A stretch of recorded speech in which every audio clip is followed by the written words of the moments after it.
விலை இருந்தும் கடுமையாக விளைச்சல் பாதிக்கப்பட்ட மா விவசாய உரிய இழப்பீடு தொகை வழங்கிட அரசு முன்வர வேண்டும்.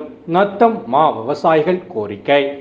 புதன்கிழமை மாலை 4 மணி திண்டுக்கல் மாவட்டம் நத்தம் என்றால் சொன்னவுடன் அனைவருக்கும் முதலில் ஞாபகம் வருவது முக்கனிகளின் முதல் கனியான மாம்பழம்தான்.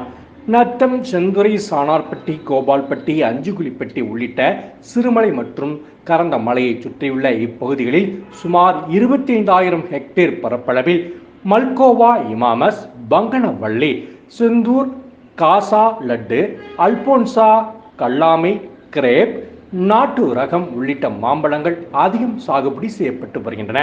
இந்த ஆண்டு சீசன் துவக்கத்தில் சாரல் மழை காரணமாக இந்த பகுதியில் உள்ள மாமரங்களில் பூக்களும் பிஞ்சுகளும் பூத்து குலுங்கின. ஆனால் தட்பவெப்ப நிலை மாற்றத்தால் இந்த ஆண்டு பருவமழை பெய்யாமல் கோடை வெயில் தாக்கம் காரணமாக மரத்தில் பூத்திருந்த பூக்கள் மற்றும் பிஞ்சுகள் சுருங்கி கொட்டியது.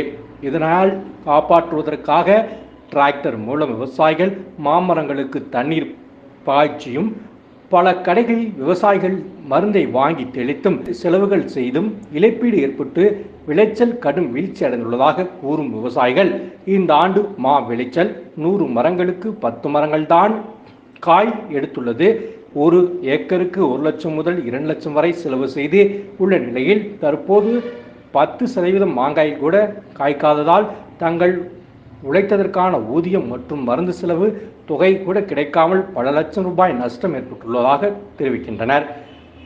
சம்பந்தப்பட்ட விவசாயி தோட்டங்களில் வேளாண்மை துறை அதிகாரிகள் ஆய்வு செய்து டெல்டா பகுதி விவசாயிகளுக்கு பயிர் காப்பீடு மற்றும் இழப்பீடு மேற்கொள்வதைப் போல தங்களுக்கு உரிய இழப்பீடு வழங்க தமிழக அரசு மற்றும் மாவட்ட நிர்வாகம் நடவடிக்கை எடுக்க வேண்டும் என கோரிக்கை விடுத்துள்ளனர்.